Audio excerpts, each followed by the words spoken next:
Peter Bruegel l'Ancien, par opposition avec son fils dit le Jeune, est né entre 1525 et 1530, près de la ville de Breda, dans un petit village dont il porte le nom. Il meurt en 1569 à Bruxelles. Il vécut à Anvers, puis Bruxelles donc, pendant une période troublée en Europe qui fait face à une crise au sein de l'Église. Les protestants et les catholiques s'affrontent. Nous ne savons que peu de choses sur le début de sa vie, sinon qu'il fera un passage dans l'atelier de Peter Cocq van Helst. Nous en avons connaissance grâce au livre des peintres de Karel van Mander qu'il publia en 1604.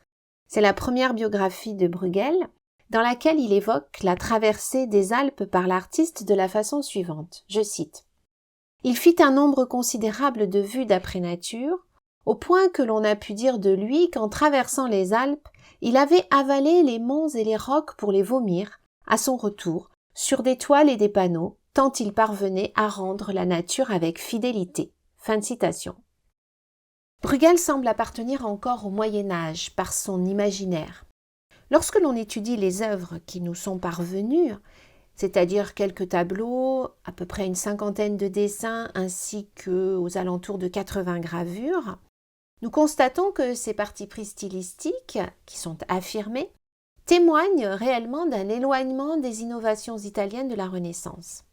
Et en ce sens, il semble très sensible à l'univers de Jérôme Bosch.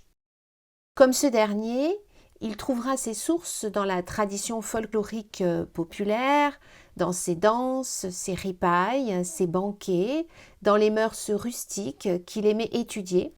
Et il va se distinguer aussi par des scènes de la vie quotidienne dans lesquelles les personnages fourmillent et où le paysage va prendre toute son ampleur.